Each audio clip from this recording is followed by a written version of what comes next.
Oh no, Penelope is out of danger. Are we back? Who knows? Remember that? The Anthill Mob, Wacky Racers? Wacky Races. Yeah. Dick Dastardly. Yeah. Muttley. Sorry for anyone just joining. We're having... Yeah, we are generally sorry for anyone just joining. We've lost the internet has beaten us today. It has. But I think we're back up. Let me just log back on again. It's not bad though. 2-1 to us still. 2-1. Well, I would say 1-0 to the internet so far, isn't it? So far today. Yeah. But I think, as far as the live streams are concerned, it's we're still ahead in the series. Yeah. Rain stopped play once. Yeah. There is still cricket going on, isn't there? Oh yeah. Take a lot more than a global pandemic to stop the cricket. Come on. Okay, looks like we're back. Nate Kiersey, thanks Nate.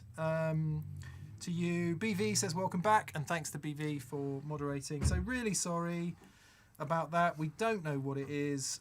Literally don't know what it is. Is it working? Luke Okay. McFarlane said he left a super chat on the first stream. I hope we saw it. We thought we answered everything, Luke, but if we didn't, please post it again. Don't super chat, and we will get to it. Randy Wilcox, hello to you. Lovely sync. Dear friend. There we go. In New York, New York. Yes, Randy. Hope you're doing well, mate. Yeah. Blah blah blah. Kansas still out of sync. Only joking. It's fine. Thanks, John. Thanks, John. Thanks, John. Really brilliant, John Channing. Thank you, John Channing. Captain Sexy 90. We like you. Hello, hi guys. Captain Sexy here. I just got my Lexicon PCM 70 today. Oh my goodness. goodness. Takes reverb and delay to a whole new level. I should just take up crack, much cheaper. Yeah. So PCM 70. What's that? One of those? Is it a rack mount or is it a desktop thing? I think the PCM 70 is rack mount, isn't it? Yeah, rack mount. Nice. Lexicon. Yeah. Lexicon. Yeah. We've got. I often use the 240, is it, and the 4 something plugins. Yeah, in UAD there, which is UAD. That's the Lab. little box calculator looking thing. Yeah. Amazing. Marcus Weil, or indeed Weil, from Sweden. Have you tried the Fuzz War pedal by Death by Audio? Did you like it? Haven't tried it, but tend to like everything Death by Audio do. We've got a show coming out. Will it be next week's show? This Friday. This Friday's show. And I'm using a Death by Audio pedal, and it is spectacular. Euler, darling. Euler. It's the Room's reverb. Oh no, shouldn't have revealed that, should I? No, you shouldn't have, but that's okay. A bit late now. Sorry about that. Rob Symington says, hi guys, not to be a downer, but on the subject of tone benders, a few weeks ago, Macari's in London closed its doors. They've moved to Sussex, but it'll be just be making fuzz pedals. Very sad news. This is very interesting. It is and it isn't sad news. Anthony told us he was going to be closing the store back in when we did the thing in March, and he did actually put a bit on the end of the video, but we decided it was too much of a... It just didn't feel right to put it on the end for lots of reasons. They'd sort of mostly made the decision back then. And it is sad and it's not sad, right? It is sad from the fact that, the reality of running a small independent music store in the centre of London is... They are still there, and we take our hats off to them. But boy, are they fighting! Yeah, because central London, it's one of the world's most expensive and bustling cities. The idea of an independent guitar store somewhere like that is crazy. And I rather hope that whatever Macari's does outside of London, certainly with the Colour Sound brand and Solar Sound, will be just as exciting. Just things change, they move on. They do. They do move on. And we wish Macari's and all the guys there and girls there the very best for whatever comes next. Yes. Decent people. Decent people. The Code Monk. Trying this again. If you guys love wet dry rigs, if you had to choose wet dry with a dual modelled amps like a Helix or a single tube amp mic'd up, I mean, single tube amp mic'd every up day of the week. Yeah. I just I think we've spoken enough on that subject. I think if Dan and I were to play that stuff maybe for a couple of years and get used to it, would matter less. Yeah. But I swear to you, I thought, I'll just put the 2-rock on that Marshall 412. Never heard it on that Marshall 412. Played 2 notes earlier on. I was like, that is just great. It's just banging. I don't need any pedals. No. Don't need anything. It's just great. So yeah. EJ Smith says, "Hey guys, curious on your thoughts on SVL Strats compared to team built Fender custom shops. Any experience with them outside of Matt Schofield's?" Yeah, so I mean, I've known Simon. Simon was one of the first people I met actually when I got to Swindon. He was working at Kempster's Music, and I went down there and met him, and we became friends. And yeah, actually, Simon was the guy who found this guitar for me from a music store in America. So I got this guitar before he was making SVLs, and the reality is I probably would have bought an SVL had he been making them back then. Yeah. Sorry, but thanks, every mate. SVL I've played has been epic. Now I don't, I've played a lot of epic Fender custom shops as well. What Simon is able to do and do very successfully is be super careful about the wood he selects, the pickups, every single thing. There's no production line about it, and whatever you think about the Fender Custom Shop, it's still a production line, albeit a really, really nice one. I'm sure somebody told me that the Fender Custom Shop makes more guitars than PRS. Oh no! American made. Someone could verify that if that's true or not. But they are serious numbers of guitars, and what Simon's able to do, because he literally builds a handful, is just be utterly exacting about every single thing. And I rather suspect there's way more man hours, in one of those guitars than. But at the end of the day, whatever it says on the headstock, it's all about whether those two bits of wood work together. Yep. And how the thing just works organically. So yes, I played, I don't know, a handful of Simon's guitars outside of Matt's and liked every single one of them. Yep. Did you ever play Handsome Dave's Black Strat? Yes, I did. Oh my giddy aunt. Yeah. That thing was crazy good. Yeah, not a Strat, just in case S-style, Fender lawyers are watching. Yeah. Strat remains a registered trademark of Fender Musical Instruments Corporation, or indeed Fender, whatever they're called now. And is their registered trademark. We should just make that clear. Yes.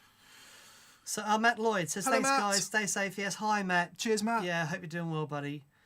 And Maskim Shay says, hi guys, can you suggest a nice pair for D&M drive, drive fuzz, or at least a type of drive fuzz? Can you explain your choice? And of course, thanks for all you do. Can you suggest a nice pair? A nice pairing for the D&M drive. Oh, I see. You want a fuzz to go with the D&M drives. So, okay, I mean, only because I've used this with the D&M drive a lot. My Analog Man Sunface, I think, works absolutely spectacular with the D&M drive. And it works great with everything, to be fair. It does. Mike has a little trim pot inside which allows you to change the series resistance. And it makes a massive difference to clean up and that sort of stuff. But can have that on, sort of cleaned up a bit into the D&M, and it just sounds monstrous. Any traditional fuzz pedal, D&M drive works well with most things. Yeah. And you probably want to run the fuzz in front of before the D&M drive in your signal chain. And you can use a mixer to boost after it. Mega. Yeah. Charlie O'Toole. Hello, Charlie. There's an awesome Peter O'Toole sketch on Spitting Image once, and the only line I can remember is he says, "I went to bed Peter O'Toole, I woke up Peter No-Toole." Wondering about your thoughts on a crazy acoustic through pedal board amp stuff a la Ben Howard. Yeah, I mean, it's a whole different discipline, isn't it? And in the same camp, although maybe not quite as whacked out, someone like John Smith. John uses it in such a musical way. Unbelievable. You'll kind of realise halfway through the last line of one of the verses, there'll be a massive reverb belting you around the ears. Yeah. And then he hits the next thing and it's gone. And he does it in such a musical way. But Ben Howard, I haven't listened to Ben in a little while, but what Ben reminded me of was sort of picking up that John Martin thing and really running with it in a really creative way. Yeah, nice. Would be cool to get some more acoustic guys on in that vein. Yeah, I'd love to. Because Dan and I are pretty hopeless at all that stuff, really. John Reed. Hi guys, welcome back. Love the test card. Why don't the numbers go up to 11, and where's the clown? Thanks for going. You've been a lifesaver. Thank you, John. Thank you, mate. The clown, John will be referring to an old BBC Two test card Oh, wow. with the girl and the clown. It was really freaky, wasn't it? From what I remember. I can't remember. It wasn't a clown. I think it was a little doll. Maybe it was then reappropriated into a clown. Okay. Yeah. Just, for test purposes, I'll be the clown on my side. Just, that's the clown. I'll be the girl with the headband. She had a headband on. Right, couple of super chats we missed earlier. Andy K. Hi, Andy. Greetings from Newcastle. Greetings. How are you? I want to add a nice Strat to my collection, but there are so many options. Wood, neck, pickups, etc. Do you have any preferences? Oh man, it's like saying what shall I have for dinner tonight? I get confused about the Strats. Yeah, okay, controversial opinion. Unless it has 3 single coil pickups and other spec points pre-1964, it's a Strat-shaped object. Okay. So a Strat to me is a guitar that existed between 1954 and 1964 and had the 6-point thing on here, 6-point vibrato bridge, 3 single coil pickups, 250k pots, a 3-way switch which can be jammed in between to make 5-way switch is acceptable, vintage Clusen tuners, standard nut, no lock-in anything anywhere, vintage style trem and vintage style pickups. That is a Strat. Anything after that is a Strat style object, which is perfectly valid and completely brilliant, but it's a different thing. Right. So I would buy, depending on how your budget is, have a look at the Mexican-made Vintera range, Okay. which replaced the Classic series as a kind of mid-price vintage style instrument. If you're happy to buy used guitars, and I think it's a great idea buying used guitars because you save so much money and they're usually pretty good if you're careful about buying them. And even if they're not, there's not a huge amount you can do to a Strat to kill it. The old Classic series with a lacquer finish, they only came in a very, very limited number of colours, but that's what I would go for. Right. Classic series lacquer, which is the same as our Jazzmaster. Oh, okay. If you want stuff like 2-point floating trem, humbuckers, lock-in tuning pegs, then I think Fender does all that, but maybe look at some of the other brands that take that to the next step. To the next step. So Yeah, if you're on a budget, Ibanez do some great guitars, Chapman, basically everyone makes a Strat style guitar around that sort of money. And then if you've got more budget and you can stomach it, definitely have a look at Sir, Exotic, those kind of brands. Mm-hmm. So yeah, if you're just entering the market and you've got semi-sensible money to spend, Fender Vintera series. Very nice. Sorry, yeah, I know it's controversial and I know a lot of people won't agree with me about that, but there we are. Yep. Daniel Webb says, "Don't be too hard on yourselves. Glad you're back." Oh, thanks, Dan. Thanks, Daniel. Very kind. He's a very kind lad. is Daniel. Well, the TPS audience is a very kind bunch of They humans, are. aren't they? They are. They're wonderful. Right, Luke McFarlane, we missed your super chat. My band just recorded our first single. Congratulations. Using an 81 JCM 800. Yes, you did. A Carlsbro says original Laney supergroup. Yes, you did. Man. And the prototype of a Cornford RK100. Do you approve? Of course. I mean, Dude, that's killer. that's Some epic tones there. yeah. You're in the game there. Yeah. You're in the game there. Very nice. Noah Bottomer says, "Got my grey fuzz shirt just in time for Friday's great show." He says, "I twiddle and noodle too much. Any tips for staying focused on repertoire and vocabulary?" Yes. What a great question, Noah. Brilliant. Sorry. I just got Matt Berry just questioned me on Twitter. Absolute 90. I love him. We're going to get Matt on the show, actually. Matt's an amazing guitar player, musician. He's done loads of albums. And I saw Matt Berry's band support Stephen Wilson at the Royal Albert Hall, and he is epic. And anyway, I was there. We've started up a Twitter conversation, and we're going to get him on the show. Absolute 90s. I wish I could do it. He's got to do some VO for us. He's got the best voice. He does. And he's funny as hell. He's... Man. Anyway, Noah, repertoire and vocabulary. It's really interesting. So Dan has got serious repertoire and serious vocabulary. That's very kind of you to say. You do, because you work on your playing and you play a wide variety of stuff, and you have played a wide variety of stuff. Right. So when you were touring and doing loads of, plus, let's not forget the Bipolar Bears extensive set list. Yeah, I'm trying to forget them. of venue filling happiness that it was. That, for me, that's stage one, is just play loads of stuff, play Yeah. songs. Yeah. Playing songs and playing them all the way through, Yeah, start to finish. and stuff you might not necessarily even like. You need to like it. You might not necessarily listen to. You might hear a song on the radio and go, "Well, what an interesting song," and you'll discover pretty quickly that it's all the same chords that are in all the other songs. Yep. And diversify what you're listening to, as in you might find, I remember when I first heard Mozart's Death Requiem in D minor, and I'd never listened to classical music before. It floored me. It is the saddest of all keys. But there are elements in that I had to stop and work out Yeah. what he was doing Yeah. harmonically. Listen to stuff outside. Listen to stuff outside guitar music, especially. Some suggestions. Have a listen to. If you don't listen to jazz, a really great one to get started is Miles Davis. Kind of blue. Kind of Blue. It's an amazing album, and Cannonball Adderley on that album is on fire. It's funny because it's Cannonball Adderley and the other guy, the really famous sax player. It comes to me in a second. John Coltrane. Yeah. But Cannonball Adderley is the guy on that album who was out of control. That's a really great one to listen to, and have listened to the way they phrase things and stuff, and you'll actually hear a lot of Robin Ford in big those time. phrases. Yeah. Listen to stuff outside what you normally listen to. Staying focused. I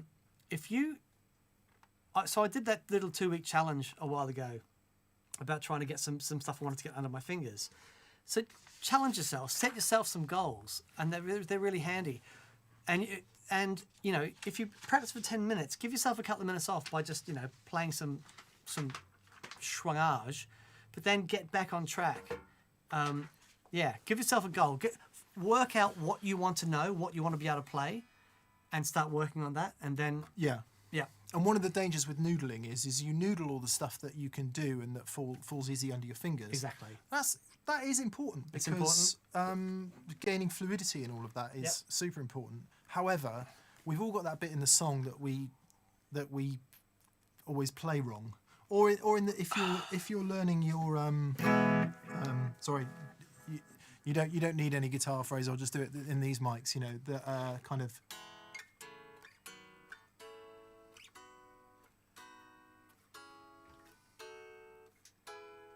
It's always the half diminished one at the end that you get wrong. Yeah, right. So we're harmonising the major scale, yeah? Mhm.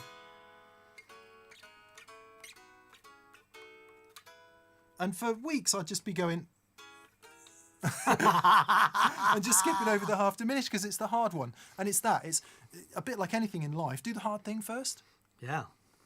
Pudding after dinner. Pudding last? Hard. Anyway, you get the idea. So there we go. Yeah. Yeah. Julian Jones says, "Hi guys, hope you're well. I was the guy who loaned Dan the Marshall at the Redback in Acton." Oh my goodness! Oh man! Nice. That's great, Julian. It was a vintage modern, not a studio vintage. I always wondered Vintage modern. if that was you. If it was you that night, Dan. Oh, mate.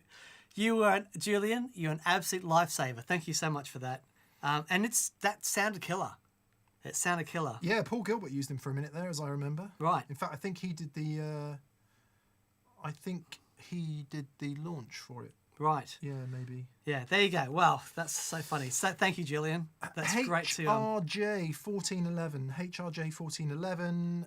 As usual, watched with little intention to buy anything. However, Black Hat Sound is now on order. far out. It fits hoping it fits the space vacated by my OCD a few weeks ago. Moving on. Nice one, HRJ. Hard to imagine you being unhappy with any of Marcus's pedals. Yeah. Marcus Reeves, that is Reeves Electro. Sam Popkins says, "Hey guys, wondering if you've tried or could try the Analog Man Sunbender. Looking for a tone bender that works with my 1965 Blackface Bassman." It's a one-word review, isn't it? Yes. You can't print that. I can't say that. Yeah, you just don't need to. If you like classic tones and great tones that involve touch and feel and dynamics and response and all those things that we like, you just don't need to worry about analog mics pedals. They're going to tick It's every just box. buy, isn't it? Yeah. We should get a Sunbender. Yeah, it's the Sunbender and the Peppermint Fuzz. Yeah. What's the Peppermint? It's a hybrid thing. Right. I had one, and I did a little giveaway, and the guy was explaining to me what he was doing, and anyway, so I gave it away, and I've been hankering for one ever since. They're amazing. Yeah. Let's Get one. Yeah. Tom Bromby. Tom Bromby has woken up in a dream. I recently got given a 63 Vox AC30. Oh, stop it. It'd been sat in a garage for 30 years. It works and sounds as amazing as you would expect. Is there a vintage amp specialist you can recommend to service and check it out? Assuming you're in the UK. Assuming you're in the UK. So the guy that I go to all the time is Jesse Hoff at Lazy J, and he does all my amp stuff. He's amazing. There are a couple of AC30 specialists. There was a great guy called Ken Vickers. I don't know if Ken's still around, actually. Right. That was some years ago now. He was in East Anglia. It depends where you are. There's a great guy in Sherborne in Dorset called Simon... I forget his surname. He has a TV repair shop there. TV and radio repair shop. Simon Curtis, I think his name is, in Sherborne in Dorset, if you're near there. But yeah. Tom Kingery, will we see any TC tone prints from TPS? We did a couple ages ago. We did. We went there. Yeah. We did a couple. Yeah. Did they ever get released? I believe so. Okay. Yeah. Then yes, and they're spectacular and going very well. Nicholas Metcalf, any recommendations for attenuating a super reverb? Yeah, because you've got a problem there because of the 2 ohm.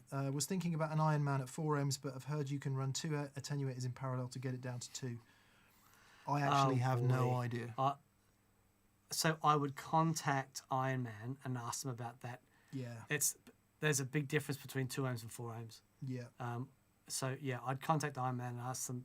Tone King makes the Iron Man. Right, contact Tone King. Yeah. Other than that, I think Weber, Weber, does various options. Right. I don't know if Dr. Z does anything. They've got a couple of attenuators. But yeah, sorry to say, Nicholas, Dan and I don't know. Never actually tried it. So they're all 8 ohm speakers in that thing. Is that right? And so they're in... How do you do that? In parallel and then in parallel? Yeah, we're just all in parallel. That's a pain because there is only one transformer tap, isn't there? Yeah. So you can't plug it into the 4 ohm. No. Yeah. What a pain. Yeah, either that or by the time you've bought a really good attenuator and messed about, you might be part of the way there to a half decent small amp. Sure. Yeah. But yeah. Mark Lavinish says, power scaling, can you also describe the difference in sound harmonics between a master volume and power scale? Is it worth the extra costs for bedroom volume? So, one of the best amps I ever heard with power scaling was from the guys at 65 amps. Yeah. They had the, do you remember what it's called? I don't know, but you can add the Sir Badger 35 to that list. Sure. So the difference is, it's the same thing with the transistor. As you reduce the voltage, you're reducing the amount of headroom that it has, and certainly with the valves, the amount of output that it can deliver. And then, because that headroom is reduced so much, you'll go into distortion. Now it's not. It's different to when the amp is cranked, because then you've got the transformer and the speakers and all that sort of stuff as part of that environment. However, with just the valves and you're reducing that voltage, and there's a number of different ways you can do it. It's just not one design fits all, but it does sound very different to a master volume. Now, saying that, whether or not it's better for home volume, for home use, it just depends what you're after. If you're after that cranked amplifier, there are there are other ways that you can do that apart from just power scaling. Yeah. For example, my Lazy J's got power scaling, and it sounds really good up to about 50%. And as soon as you get below that, it just you lose the character of the amplifier. It's the same with the attenuators. They tend to be really good in that sort of, like you say, half Yep. plus. Yeah. But once you go down to nothing,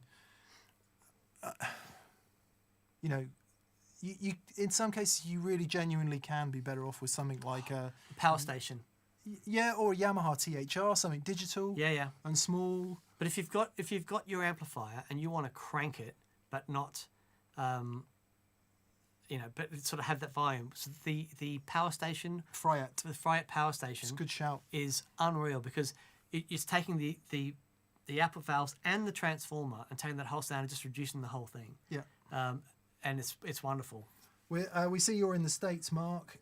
So Tone King Imperial Mark II has a great inbuilt attenuator. Yeah. The Mesa California Tweed has a great 2-watt mode, which is pretty quiet. Matchless has got a wonderful master volume. Yeah, Matchless does have a fantastic master volume. But yes, to actually answer your question, on a master volume amp, if the master's down, you're not really hearing the power section. Yeah. Whereas with power scaling and with attenuation, you are hearing it more. Yep. That's Totally. fair, isn't it? Yep, totally. Yep. Totally. Eric Siegfried says, "Hi guys, love the show. I use an OBNE Visitor dual modulation pedal. I use chorus as the main effect and tremolo as the secondary that runs in parallel. Where would you put it in a signal chain?" Well, that's really interesting. Chorus and tremolo running in parallel. Yeah, because normally, they would both come after overdrive, but you'd want delay in between, wouldn't you? Yeah. However, because you've got the trem, I would still try it after everything. Yeah, at the end. Yeah, trem, for me, as soon as you put a trem at the end of your signal chain and you try that, you just don't go back. Yeah. It's sudden, that doesn't sound confused anymore. It's It's where it should be. yeah. Isn't it? Yeah. Nate Kiersey, I'm going to buy a WGS 12L for my Orange PPC 112. Very nice. Based on your recommendation, Mick, any opinions on EV's current 12L or even the Eminence EM12? Sadly, no opinion, Nate, because I haven't tried either. I got the WGS because they used to make, or maybe still do, I don't know, but they make speakers for 2Rock. And knowing the 2Rock people as I do, if they make the speakers for 2Rock, that is a recommendation enough Sure. from me. So I got the 12L because I like the look of it, and it sounds great in my well, actually I have it in 2 cabs. Got it in a 1x12 Zilla, and I've got it in my 1x12 2Rock cab, and it is just a massive, round, huge, unflappable thing. All right, Dan? Yep. Yeah, is that okay for you? Perfect. But yeah, no, I want to try some more Eminence speakers. Yeah, totally. Yeah. Speaker shows are difficult because there's a lot of to get everything consistent. Swapping speakers in and out of cabs and you can't remember what things sounded like. It's tricky thing to do. And they change. They do change. Like I thought my 212 2Rock cab sounded really spiky when I got it first. Now I absolutely love it because it's had the bejesus kicked out of it for 2 years, 3 years. Leighton Thomas says, "Hi gents, I was thinking of adding a buffer to my board. Is this beneficial? The pass is bass into a buffer, into a volume pedal, into a tuner, into an exotic X blender, into a comp, into a DI. Many thanks." The tricky one there is your volume pedal, and depends on the input impedance of the volume pedal. So if you've got a passive bass and you've got like a 500k volume pedal, that should be pretty good. But what you'll find is if you've got a buffer that's got a really low output impedance, your sweep then on the volume pedal changes. And it might be that you get a buffer and add like a 100k or a 50k volume pedal, and that works a lot better working with the output impedance of the buffer. So the problem with the volume pedal is that impedance is in line all the time. So getting an alternative to that might just be finding an active volume pedal that is already buffered and has that sweep, already sorted. The only thing I can say is try it. If you've got, let's see what you've got. I don't know what your comp is. Let's see. If you've got like a like an old Boss pedal. In its off state, it's buffered. So try going to your bass into the powered, but in the bypass state of the Boss pedal before you hit the volume pedal, and see if that makes a difference for you. Rebus Band, hello from Volos, Greece. Hello. Will a wet dry setup with 2 champ type amps with 6-inch speakers be nice for a small club gig, or will it be too little? No drums, but a cajon in the band. Depends on the gig, doesn't it? Depends on the gig. If you're mic'd, if it'll you're be mic'd, fine. it'd be great. Yeah. Yeah. If you can get a mic in front of each one of them, Sound massive. yeah. But 6-inch speakers, that's a tough Yeah. to fill a room with. It's That. going to want to be a nice cabinet after that. That said, the coupling you get from having 2 of them might Yep. help with the bottom end a little bit. Yep. Yeah. Seth Barnes, do you guys ever use classic pedals modded by friends not sold on the market? I don't. Classic pedals modded by friends. Yeah. If Zach Mythos repairs the Electro Harmonix Worm, Oh yeah, that'd be fun. then maybe. Yeah, But- that'd be fun. Not really. I mean, No. you get people to. You had used to get people to build you stuff, didn't you? But Yeah, I'd build it or I'd build it myself or whatever. Just tinkering around with stuff. But all the stuff that like, if I wanted a treble booster, I go to someone that really understands treble boosters. yeah. If I want a fuzz, I go to someone that, If I trying. want anything modded, I go to Analog Man. Yeah, sure. But someone that it's funny. I was talking to an engineer last week, and we are just talking about diodes. And he used to work for this company. He goes, diodes and the 4 voltages and stuff. But he goes, oh man, we'd have this diode experts. So there's 14 different measurements they take from a single diode. It's like, there are people who really understand, as simple as these circuits can be. You start looking at transistors for your fuzz face, and then you can disappear down that dark hole. So, yeah, I'm always looking for the people who really, really, really know their stuff in those fields. Reminds me of the Robbie Williams song. I hope I'm old before I die. Okay. That's very good. That's very good. It's really lame. There we are. Eduardo Rec says, "What's up, guys? You should do an episode with pedals from alternative countries. Cheers from Brazil." Oh man, I'm pleased that you put alternative in quotes there, Eduardo. I.e., not the US or the UK is what you mean, isn't it? Or Japan? Yeah. What did we have on? So we had some stuff from Venezuela on. we did. Pedal Pal, was that them? Yes. Brazil, we did the Carpe Diem a few years ago. Yeah, okay. Let's have a look at that, Eduardo. Yep. Like it. Waylon Rector. Waylon Rector says, "Fellas, I love Dan's Lemon Burst Les Paul. Might need to buy one. Do you guys know anything about Go models or G0 models G0. compared to the R8, R9 models? Thank you." Could somebody qualify if what G0 means? R8 and R9 tends to mean reissue 58 and reissue 59. Does G mean something? Because what I would, with a 0, I would have thought it meant 60. So 58, 59, 60. Right. And in 60, some things changed. The neck was a bit thinner. The tops got really super flamey for a minute there, I think. Okay. Yeah, my knowledge, Grandiose 60. my knowledge isn't great. Is it gold one, maybe? Interesting. So unfortunately, no. But find a Lemon Burst Les Paul from about 2000. You'll love it. And to be fair, if it's Gibson custom shop, it's a decent weight, and you get the chance to play it, it's going to be a pretty decent guitar. Sure. They've been good for ages, I think. And I mean, if you go on the Les Paul forum, you'll get a load of people arguing with each other Sure. about how some are better and some are worse. It's just down to the individual guitar at the end of the day, isn't it? Yep. Totally. The Nookanoob says, "Hi, looking to up my AC10 for something that takes fuzz, Fallout Cloud, really well. Looking at a Fender Hot Rod Deluxe or an AC15. Is there a big difference between an AC10 and an AC15 sound, and any recommendations?" You can't go wrong with the Hot Rod Deluxe. I would, depending on what you're using it for, I would also look at the other Fender, the what's the other one? Come on, bigger, smaller. 22 watt 6v6. Oh yeah, 65 Deluxe Reverb reissue. That one. Yeah. I see. For me, the Hot Rod Deluxe is amazing, especially for a practical out there gigging amplifier. But that, or the Princeton and that, I prefer those sounds.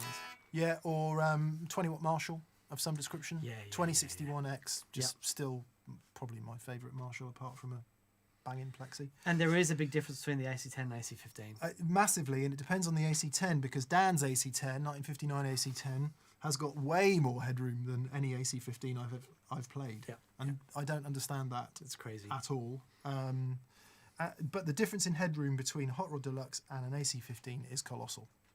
It is. Yeah, AC15, not much at all. Hot Rod Deluxe in the clean channel, almost endless, except for crazy people who say, yeah, I play my Hot Rod Deluxe on the clean channel on 6 all the time. Yeah. Really? Yeah. They're totally brutal. It will break up there. But yeah. Colin Dow says, thank you too and the whole TPS crew for all you do. Legends.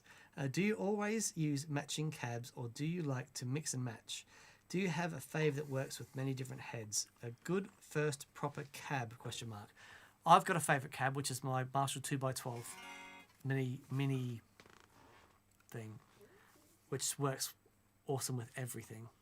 Yeah, I have an all-rounder 112 Zilla that I had custom made from him in the Dumble style with the oval back cutout, and I've got one which is very similar.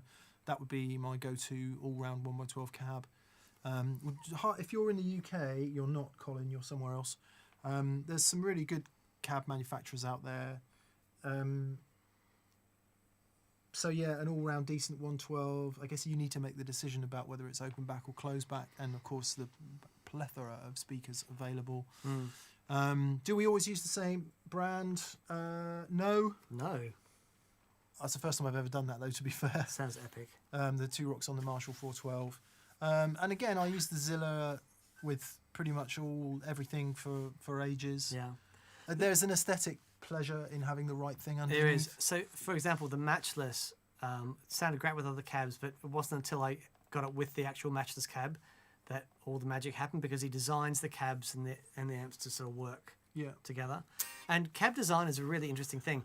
Actually, there's I was emailing to a gentleman this week from a cab company. Barefaced Audio? Barefaced Audio. And they do some fascinating things. we may have him on the show, actually. Really? It's always tough when someone comes on the show, because what happens inevitably is they end up selling loads of stuff. Right. And so it is a bit of a marketing opportunity. Right. So there has to be a bunch of relevant questions. Sure. And if we can ask those relevant questions, and I actually think we can in that case. Okay. Because there's a lot of conventions, Open back, close back. I don't know when that appeared, 1967? Yeah, right. 66? Something like that, Marshall 4x12. Still, in the right environment, the best sounding guitar. Nothing comes close to it. Yeah. Totally. However, you can't crank up a 412 these days. So are there new technologies and different approaches to construction and materials that make more sense? Sorry, Colin, this is on the end of your question. Good first proper cab. Zilla cab's in the UK. You're not in the UK.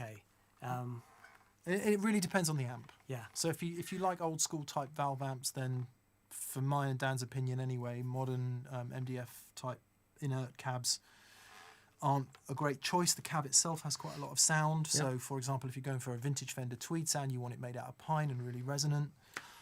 If you're going for a blackface Fender sound, you probably want it made out of ply and still a bit resonant, etc., etc. So maybe do some research on what the classic cabs used on the kind of guitar sounds you really love are. That might be a good place to start. Remember the cab I was telling you, the best 2x12 I ever heard? I bought off Handsome Dave? Yeah. Bruno. Oh yeah, Tony Bruno. Oh, I interviewed him once. Man. Yeah. Incredible. That and the Two Rock, the Jet, Yeah. was epic. Yeah, I interviewed him.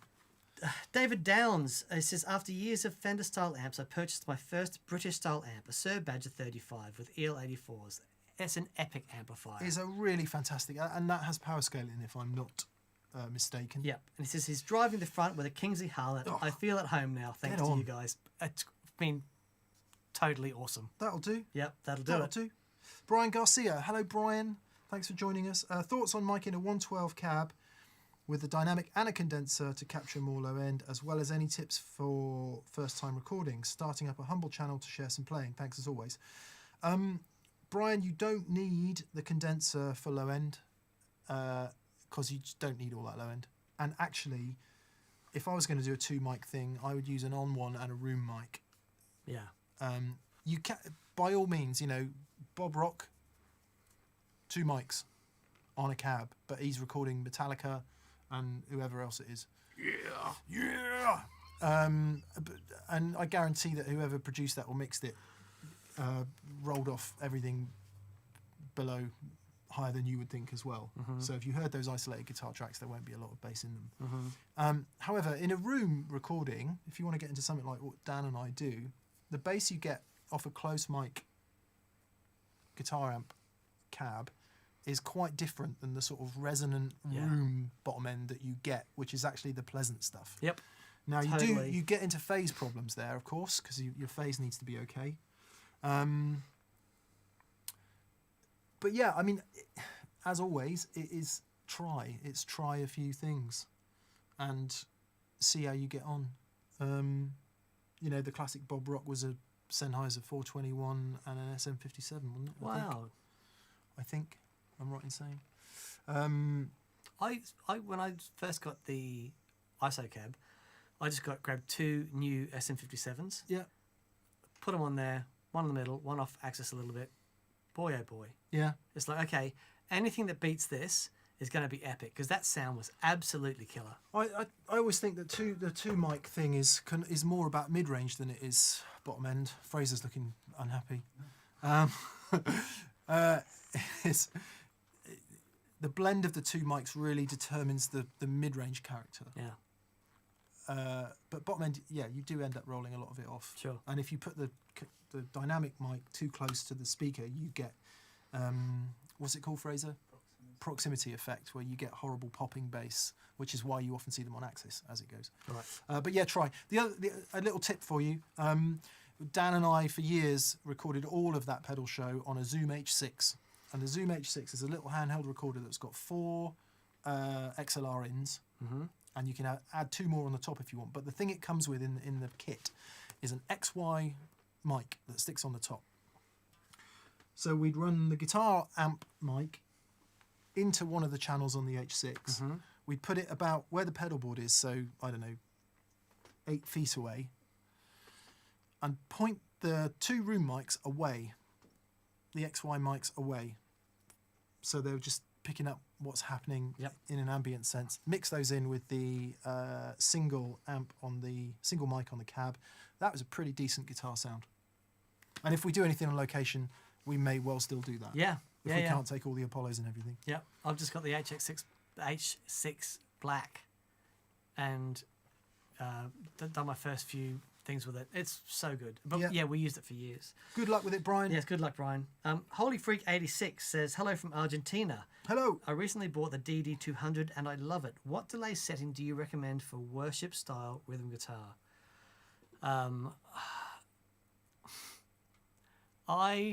It's boy oh boy, how do I start this? It's just guitar. It's, I know what you mean. You need to be, so there's an ambient sound that is a lot of people relate to the worship style music, but there's loads of different sorts of it. It's hard to say a specific delay setting. Is it? I mean, I don't know anything about worship guitar, but isn't it quite effects heavy? So quite ambient and It can be. I think there was a period there where every worship guitar player sort of sounded like The Edge. right. It was like just dotted eighths and stuff as far as I could see, Okay. which was cool. I remember when Delirious, and I know Stu G really well, it's lovely, and he had, there was a lot of that going on, Yeah. and it really worked for them, the songs they were doing and stuff, and I think a lot of people sort of utilised that sound in their worship bands. I think regardless of the music you play, the couple things to try with your delay, and it's all about, to begin with, it's about delay times. So try tap tempo. Yeah. So if the song's in at a particular meter, tap that in using tap tempo and see what the effect of that delay is. And then try some really, really long ones. So like a really crazy long delay would be 800 milliseconds plus. Yep. And just have that really faint in the background. Try that. And then try a doubling delay, which is basically anything sort of 30 to 80 milliseconds. And the doubling delay will help you sit forward in the mix. I know Yeah. a lot of the times those guitar tracks are sort of really held back. That will help you just pop forward a little bit more in the mix, and that's really cool. But just try a bunch of stuff. Yeah. With it, because they're so good, they're so flexible. Yeah. There you go. M-Fam says, recently switched from a Princeton to a Mesa-Cali Tweed. Love it. However, my op-amp Big Muff sounds awful through it. Any technical reason why or tips on how to adjust it? It's empty and lifeless. I think there's a pretty aggressive bright cap on that high input. Try going to the low input and turning the input gain up a bit and see, because more will be revealed this Friday. However, see if that works. Just specifically for that pedal, and then you can swap it in and out if you like. But I'd be surprised if that didn't solve a lot of your problems. Noah Bottom has come back again. Thank you, Noah. Thanks for the wisdom. Now the hard part. Yeah, get to work. Yeah, totally. Be well. And you, mate, and you. And if it's any consolation, I'm the same. I as much as I would love to work on my guitar playing, I do not have a motivation for it. And I don't know why that is. So as with everything, it's all in your blooming head. It's all in your head. You just got to get out your head and get your fingers on the fingerboard. Mm-hmm. Sub Rosa says, with no custom shop in the 50s and 60s, do you consider regular factory product like American Original, American Vintage, akin to what Fenders were doing from the 50s and 60s, i.e. mixed loner 62, 61, thank you, factory equals factory line? Oh, it's a great question. It's a great question. Very good question. I think you've got to look at numbers of what was being made. So in the 50s and 60s, they had the best stuff. And the maple, the maple came from somewhere.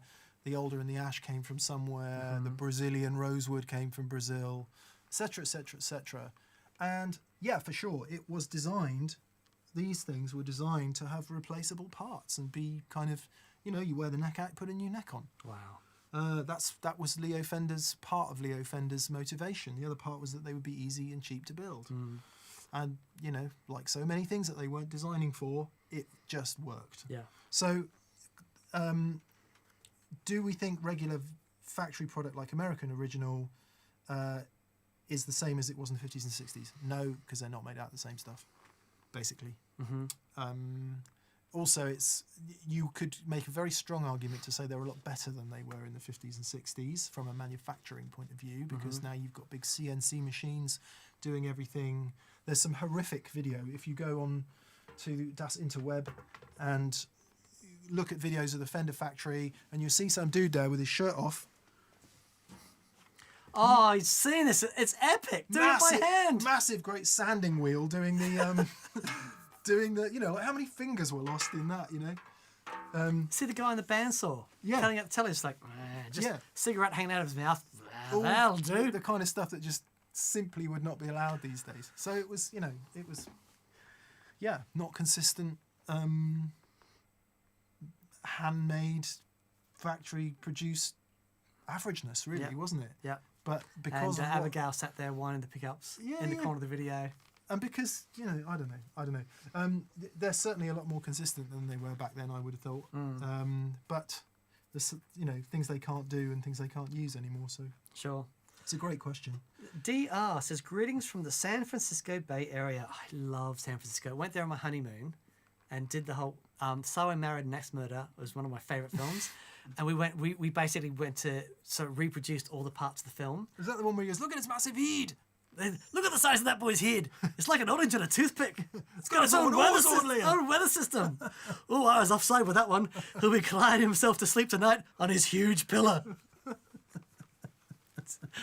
So yeah, we went to the park and says, I'm afraid I'm scared you're gonna leave me. Anyway, we also went to the Alcatraz. Yeah. Did I start? Anyway, I love San Francisco. It's brilliant. To your question, he says, I'm definitely more of a composer, modern classical, than a guitarist.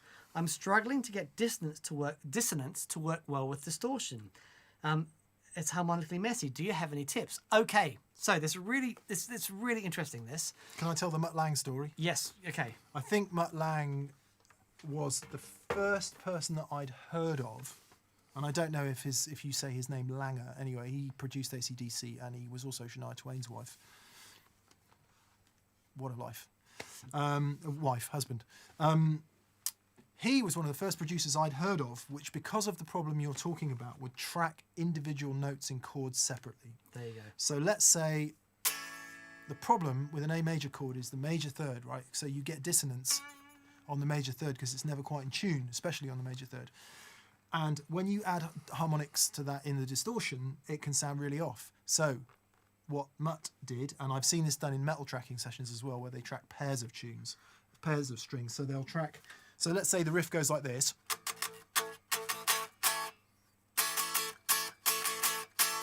The first part they'll track will be this. Then they'll track this. Then they'll track this. Then they'll quantize it all and make it into A big sample. and so that they can get the guitar absolutely bang on in tune and tweak if necessary. Yeah, because you've got all that sort of intermodulating harmonic distortion that happens when you bang all those things together. Dissonance is beautiful. Dissonance is beautiful. Dissonance is beautiful. You have been overtaken. Me too. Fraser's like, come on, give me a chance. Yeah, so that's definitely a great way to do it. It's really tricky when you're doing anything that's got some like complex harmonic structure, and making those sounds work with this distortion that is already very harmonically complex. Yeah. And so you're mixing complexity with complexity. It's an art form. Yeah. And then you've got EQ and spectral analysis, which is what will happen on big records. Yeah. So yeah, try to mix it. It's all Brilliant. lies. And then ultimately play different chords Yes. if you're having a real problem with it.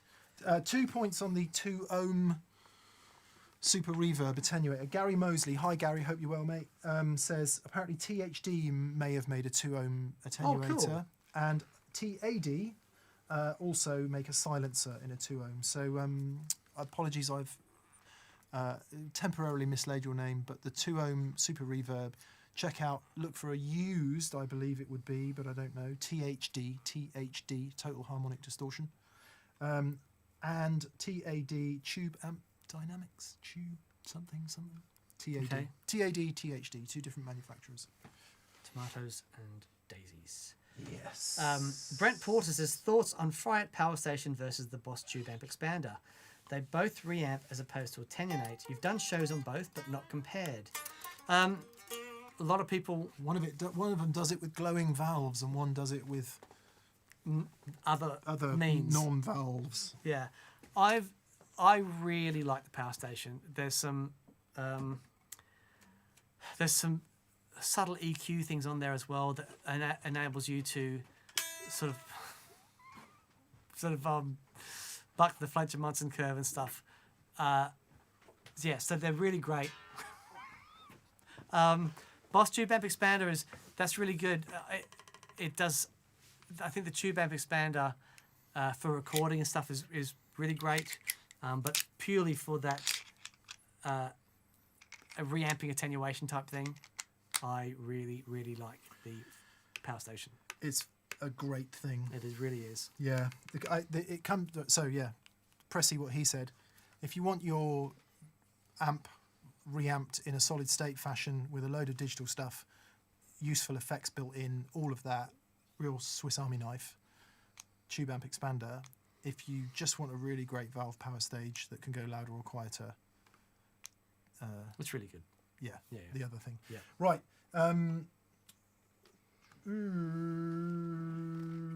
Somebody said, oh, I've missed it. Kai says, did I miss them discussing the Jazzmaster Bridge buzz? Right. Was it buzz or was it clicking? Because buzz will happen here at the saddles, or, I mean, potentially in there or maybe inside, but buzz is one thing. Clicking is quite another. I've been doing some reading on this and haven't actually dove inside Divin. Haven't actually Divin inside the Jazzmaster yet. On a traditional Jazzmaster bridge, you've got a lock thing, right? Which, because it's a floating vibrato, this is how clever they were in 1959, 58. Leo decided, and whoever else designed it, decided that if you break a string, then it's going to go out of tune. Right. So you could lock it so it would only bend down, Okay. I believe. Anyway, later versions, including this one, don't have the lock. So the first port of call is always the lock, apparently. Right. Secondly, this is a tension screw For what? for this. Oh, wow. Okay. Who knew, right? Live, on air, Dan.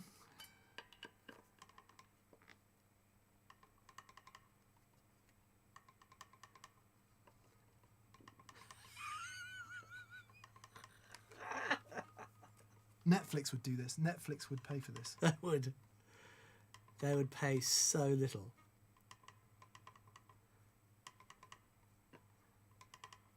Okay, what I can tell you is the tension screw makes no difference whatsoever to the knocking.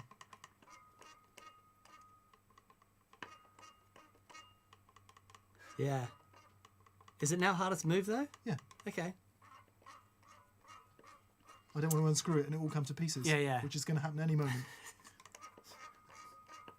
Jazzmaster fans up and down the nation, and indeed across the globe, will be going, stop doing that.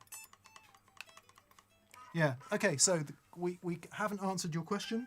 More research required. Yes. Project Balrog says, hey, I'm using an Orange Rocker 32 with a stereo effects loop. Should I be using a Humdinger with my stereo pedals? Also, can you each play your favourite chords? So I think the Orange 32 is a stereo amplifier. Therefore, you still only have one path to earth through that amplifier. So Yeah, you should be all right. okay with that. You should be absolutely fine. Yeah. Favourite chords, Dan? You can have 3. I can have 3? Yeah. Okay. I really love A major 7 sharp 11, which is this.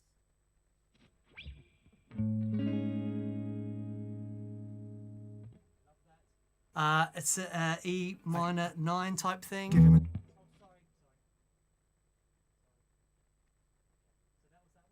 Yeah. that was A. Just A major 7 sharp 11. Yeah. Yep. The Lydian chord. Yeah. There's a sort of a minor 9 variant.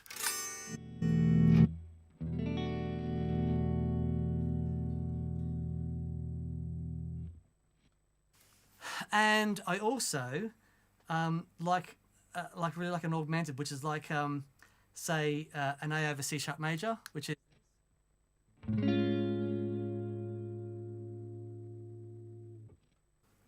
I love those. Those are yours. Okay, mine starts with, you'll have to tell me what this is. I always call it a minor 7 chord, but it's probably not that.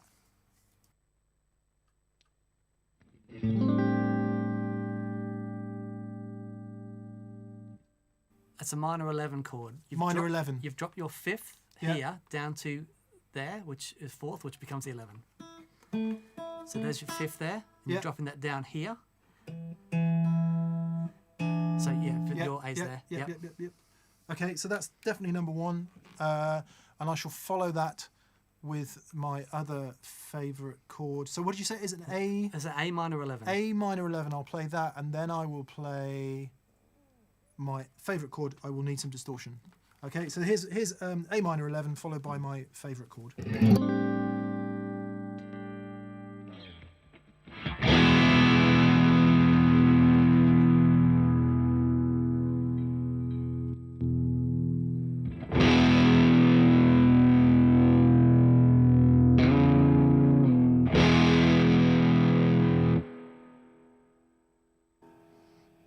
Very nice. E major.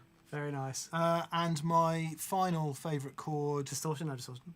no distortion I think this time, is like, I call this F sus non-major or minor.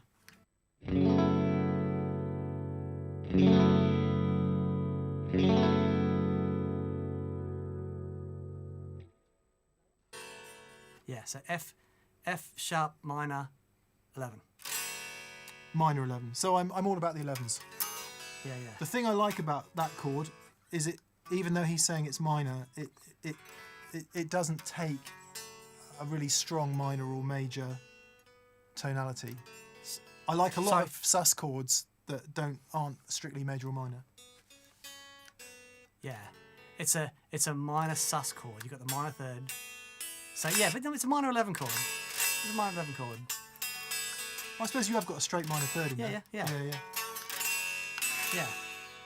It's like if you did that thing there, Is it just the same chord? it's Not quite. it's very close. Yeah. Oh, I've chosen the same chord twice. You like it so much, you chose it twice. Yeah. So I can't have that. So there's one more chord. Okay.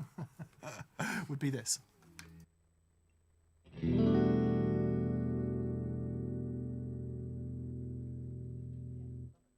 I had that We one. can both have that one. That's great. I've run out of chords. There we go. Done. E major. It's all about the E major. David Burke says, hey, please, we need a Jazzmaster setup optimization with Mick podcast after that awesome piece of entertainment. Thanks as always, guys. You're so welcome. We are here to please. Yeah. We're here to serve the creative element of the band. Yeah. Okay. Yeah. Soren Leder. Hey, Soren, how are you from Denmark? Good to see that the glass is gone. Yeah. Mick, have you tried the Collings City Limits? Indeed I have.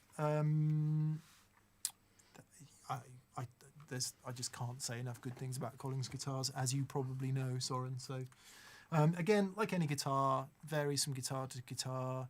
I'm personally not a fan of the really super flashy ones because I am afraid of those guitars and I don't want to kick the crap out of them. So I prefer simpler guitars, just purely from a personal point of view. But yeah, I mean, is it Bill's birthday today actually, or yesterday? Oh, wow. I think. Okay. Yeah, they posted on Instagram. So happy birthday, Bill. Happy birthday, Bill, you absolute legend. Yeah. Iron Wolf 1776. What was 1776? Is that American independence or something? It was certainly around that time, wasn't Right. it? Civil War, maybe? Hello from Boise, Idaho. Try a Fender Tone Master Twin Reverb. I used one as the dry amp with my Marshall Origin 50 half stack as the wet side. Magnificent. I'm sure it is. Okay. And DJ M Check says, question for Dan. The last step of my transition from Strat guy to Tele guy, No. I thoroughly recommend it. No need to apologise. he does say, he says, sorry, Mick, is to find a good light to medium overdrive for lead work. I play into a clean blackface twin with an always on Wampler Ego compressor. Okay, so a really clean amplifier like that, low gain for lead work, try a Crowther Audio Hotcake. Really great. A Greer Amps light speed is very nice. Anything from the Blues Breaker family, Yeah. King of Tones, all that stuff. The Dane is also another really good. Because unlike a Strat, there's enough mid-range in the Telly, so you don't need to go tube screamery. So you don't need that kind of 500 to 800k mid-hump. Yep, Because totally. the Telly's already got it. Yep. So you can definitely go a bit flatter. Dan, just out of interest, let's hear the light speed next to the Dan Drive Tweedy. Lovely. With your Telecaster. Okay. Shall we? Yep.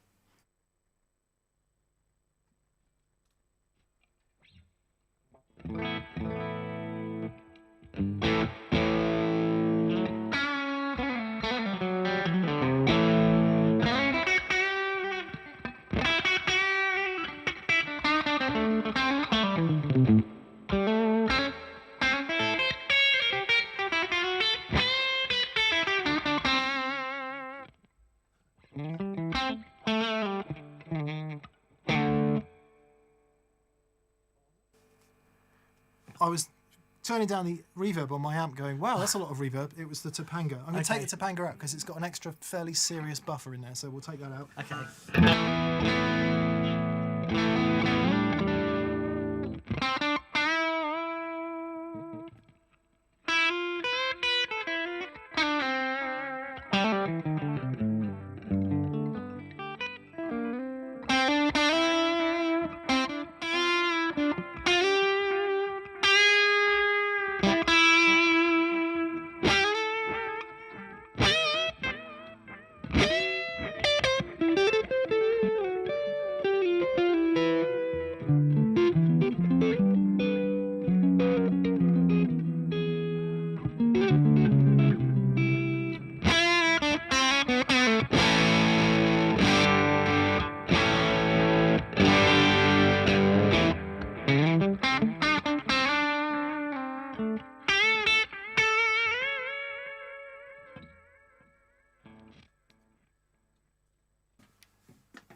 So the Tweedy's very much on the nose, as my playing was then, on the nose. Very different mid-range Yeah. Yeah. I haven't played this guitar in so long. because you've been playing the Playing the 65. playing the old one. Yeah. Nice. So yeah, we would definitely look at any of those that he mentioned. I'm trying to think what I've been really loving recently. Cornerstone Gladio, I mean, Yeah, that's a great shout. blimey, just really killer thing.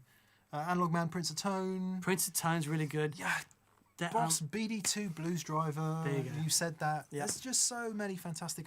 To be fair, there's not much that won't work into a blackface twin with a telly. yeah. Just completely up to you taste wise. I would personally avoid anything too mid humpy with a telly, but Mhm. totally up to you. Okay, where do we get to? Uh, Okay, we're coming up to that time again. So I think what we'll do is if we yeah, end the super chats now. I don't know how many have we got. We've got quite a few We to want get to say through. thank you to Michael Webb. Thank you. Slowly working my Michael says slowly working my way through Pedal Crush, treating it like a textbook and taking notes in my TPS vintage orange notebook. Thoughts on the book? Yeah, so we're in it, and therefore it's awesome. Yes, it is good. Funnily enough, Knobs Creative reached out and said, would we want to do something on the book? And like a busy person, I have not done anything more about it. But, Okay. it's a wonderful piece of work. It's amazing. Yeah. Yeah, the photography, the Yeah, content, they're really lovely. yeah. Charlie O'Toole says, any opinion on LSL guitars? I've got a hankering for a Jazzmaster style, but with a HH configuration, or any other recommendations? I don't know LSL. Do you know them? No, they look great. I'm Right. sure they're brilliant. They look fantastic. Okay. Yeah, yeah. To me, they remind me a little bit of Exotic. Oh, wow, that okay. that kind of vibe. Right. But they certainly look great. Brent Porter, Nitro versus Poly. I know. Is it just aesthetic? No, it's definitely not. E.g., Blue has a Poly undercoat, but Transit Van does not. 12 to 17, American Vintage versus American Vintage. It gets complex. They all have a Poly undercoat, and they have done ever since whenever. Mm. Now, I'm not super knowledgeable on this, which you might be surprised about, but I did have a very long conversation with matey Nash about it. And I've talked to lots of guitar finishers over the years, and basically none of the new ones are the way they used to be able to do it because of certain things. Interestingly, Blue has no colour undercoat. Like often on a vintage style Strat, you'll see like a little bit of white underneath the finish. Blue doesn't have that. It's got the thin skin finish because it was a limited edition Beatles guitar, and I think it was finished in a hurry because you just look at it and bits fall off.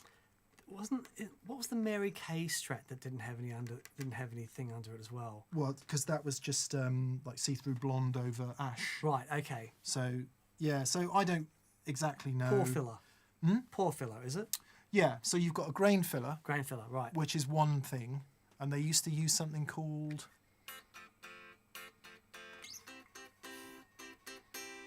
can't remember. It was yellow. Anyway, they used to use that. And that wasn't strictly nitro. Then they used all kinds of stuff down the years. Right. So the nitro bit nitrocellulose means. So nitro is the thinners that the paint is applied with, and cellulose is the type of solid used to make the colour up, right?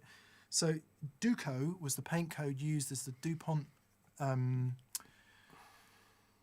It would say Duco and then a number, and that would mean it was nitrocellulose solid colours in the Duco range. Have you seen the film Foxcatcher? No. Sorry. Let me finish. You finish. And that was Duco, nitrocellulose, right? Lucite was what Dan's guitar is, Candy Apple Red.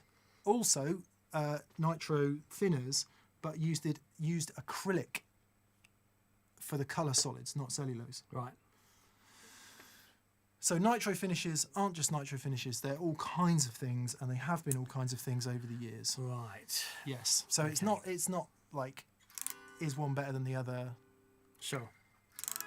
The thing I like about nitro is it goes thin and hard, and sort of becomes one with the guitar, and then it wears and it thins and it continues to evaporate over the years. And obviously on old guitars it does that better than it does on new ones, by and large. And so the finish to me feels like it just becomes part of the guitar. Whereas on a thick poly finish, which is a thick gloss poly finish, you can have that guitar for 30 years, you look at it and it will look pretty much the same as it did when it came out of the factory, and it's separate from the guitar. It's kind of stuck on all the way around the edge of it. And I personally am not a fan of that.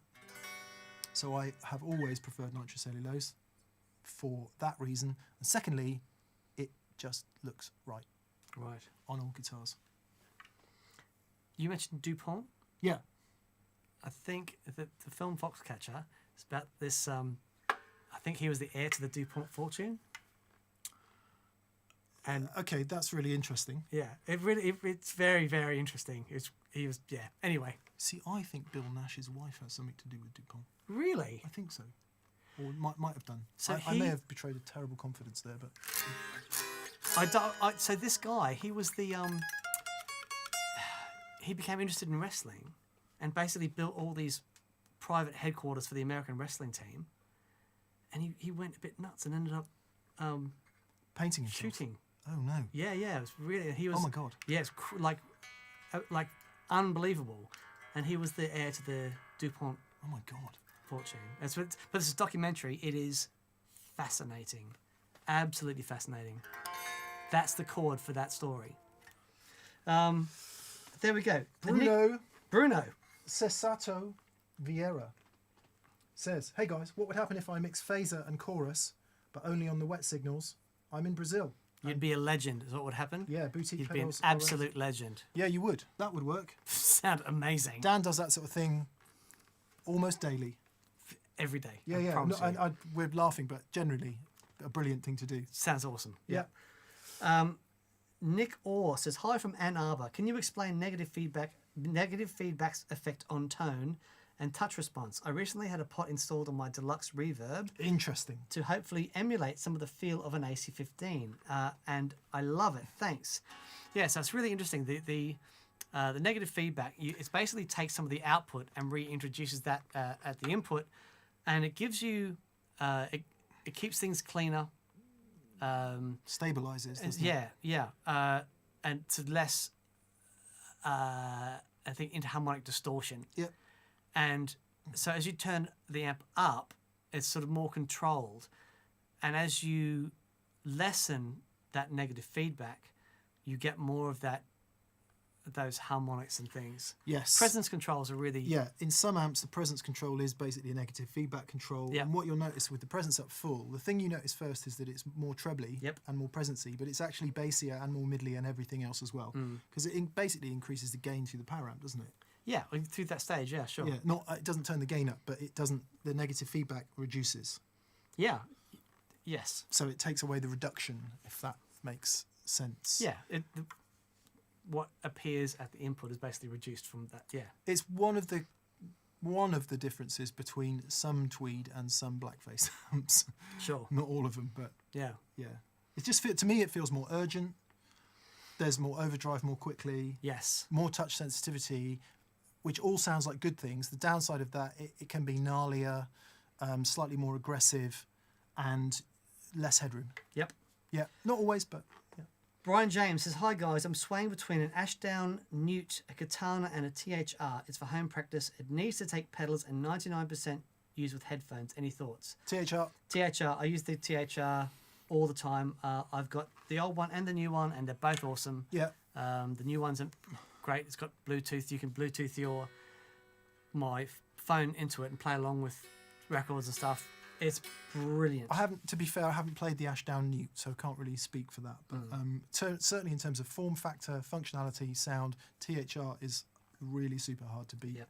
DR says, "Here's an extra 5 to go towards some counterpoint study." Learning some counterpoint will open your perspective of those colour chord tones. Dan's pretty good at that. I'm literally not interested, so yeah, but thank you. PGSBC, haven't heard from you in a while. Nice that you're here with us. Has given us $4.51. Thank you very much. Thank you very much. We should close off the super chat and say thank you to everyone who has super chatted with us. Yeah, it's very kind. It's very a big generous. deal. It does make this possible, and it just helps with keeping the whole thing on the road. Yes. Yeah. Here we go. We have Jeremy Gunn says, "Going round and round on dirt pedals. How close one of the Mesa amps can one get to Fender's sparkly clean with power scaling and good dirt sounds?" Where's that? Is that a super chat or is Jeremy? Yes, super chat. Yep, Jeremy Gunn. Jeremy Gurn. Sorry, no, Jeremy Gum. Wow, come on, just got a new prescription.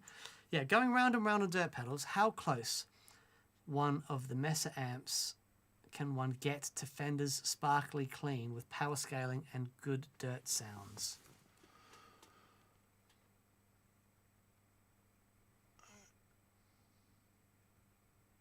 So with a Mesa amp, can you get close to a Fender sparkly clean with power scaling and good dirt sounds? Depends which Mesa it is, because Mesa amps, by and large, certainly in the gain sounds, have quite prominent mid-range. Yeah, right. And one of the things that a Fender Blackface sparkly amp definitely doesn't have is a very prominent mid-range, which is why it sounds so sparkly and lovely. So you, on the Mark Series amps, for example, and some after that, they had a 5-band graphic, and you could definitely scoop that into a bit more sort of blackfacey type sounds. They did an amp just recently called the Fillmore, which is a bit more blackface. Kind of the opposite of the new Cali Tweed, which is much more tweed. So you can do it all. I mean, you can approximate most things with a couple gain pedals and an EQ. Yeah. Approximate. So it's certainly possible. Sure. But yeah, Mesa, traditional Mesa amps anyway, and by that I mean Mark Series. Maybe less so the rectifiers. Certainly had quite a honking mid-range. Yeah. Which is part of the reason why they sounded so awesome. Yeah. Think Totally. of dear old Carlos, of course. Yeah, right. Ole Martin Holter says, "I just ordered a camouflage. Thanks for showing us how to use it, Dan. Next up, the CE2 Wazza. I think my Julia and DC2 Wazza need company." Yeah, yeah. So I like you very much, Ole. You are, you're doing good work. Gino Inzo says, "Hey lads, thanks as always. Wrote an EP during quarantine, and a lot of my inspiration was due to pedals you guys introduced me to. Thanks for being a source of enjoy." Oh, it's blooming great to hear of people actually making music. That's wonderful. Nice one, Gino. Very cool. Have we missed anyone, Dan?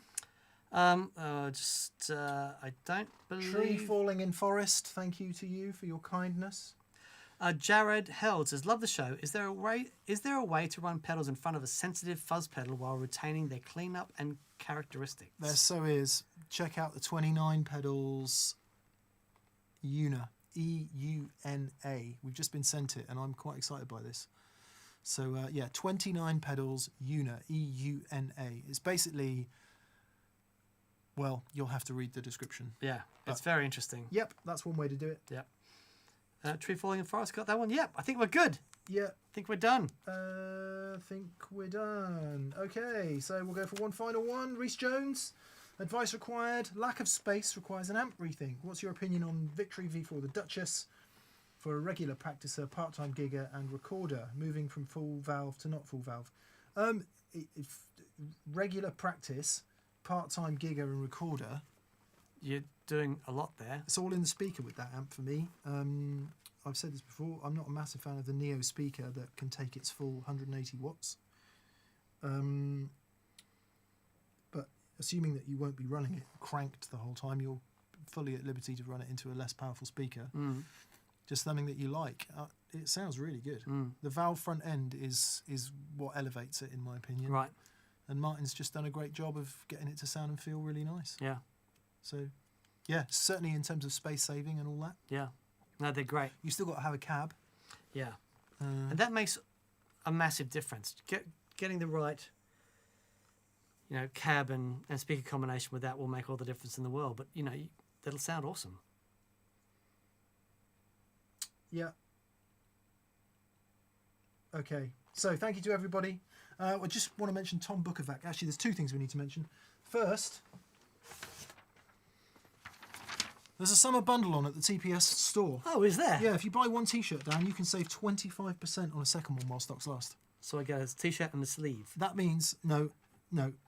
You actually get two T-shirts, but you save 25% on the second one. I see. You see? I see. That you don't get 1.75 T-shirts. You just pay for 1.75 T-shirts, which I think is a good deal. It's a great deal. So please do that. And just to say, we are going to take a week or 10 days off at the end of August. So if you do want to buy anything, buy it now, because there'll be a 10-day lag after that. So yeah, sales. Please go to that Pedal Show store and buy stuff because it keeps us on the air. Yeah. And also, we want to mention Tom Bukovac, who was wearing a That Pedal Show T-shirt this week on homeschooling. Thank you, Tom. It doesn't get much cooler than that. No. Because My Secret Machine says, Tom says, Bukovac says, no amp is ever worth the price of a Dumble. But guitars are. Discuss. Oh, interesting. I would think you were the opposite. No. My amp costs 5% of what a Dumble costs. Sorry. Let me rephrase that. If what Tom is saying is because I remember you saying you'd always get the best amp before the best guitar. Yes. Right. See, Dumble, what are you talking? 120 grand? Yeah, that's ridiculous. Dumb. Yeah. Bull. What guitar is going to cost you 100 grand? Yeah. A Burst. Fifth Burst, yep. A Flying V. And, yeah, And, totally. and then. Yep. Yeah. So, And it doesn't have electrolytic caps that are going to fail. yeah. I mean, as know. an investment, it's all worth it because you'll be able to sell it all down the line. But as a musical instrument, I can see, and of course we're talking purely hypothetically here, I can see 40 grand in a guitar Oh, yeah. because that buys you a really nice 335, buys you pretty much the best Strat going. Yep. In fact, that's too much for a Strat because it's going to be perfect. Sure. So you want to pay 20 for your Strat, really. Right. So I can see it. I'm not sure I can see 50 grand in an amp. Yeah, right. So yeah, no, I Bukovac's get right. that. I get Bukovac's that. right. Yeah, no, of course he's right. Yeah, It's Tom Bukovac. yeah. He's right. It should just be called Tom Wright Bukovac. I can imagine him saying it as well. Yeah, I know. Right. Morning class. So, much love to everybody. Thank you for being with us. Yeah. Sorry for the technical difficulties earlier. We think we've found out what it is. Yeah. Interesting. Do and learn. Do and learn. Beautiful. That's my jingle for Do and Learn. I like it. I think we should have jingles for everything. There we go. There's a show. There's a show. Thank you so much, guys. It's time to go. It's time to go. I like it. Incidental music. Dan, what did you do at the weekend? Well, actually, I went shopping to the supermarket and I bought some... Okay, let's stop this. Thank you so much for watching. Stay safe. Lots of love to everyone out there. And we will see you on Friday. And then we'll catch up with you again on Monday. Nice. Yeah, beautiful. Be good. See you soon. Bye. Bye. Bye. Can I do a meaningful bend to end? Yes, you can. Is that all right? Yep. Are we out, Fraser? We're back. Can I do a meaningful bend?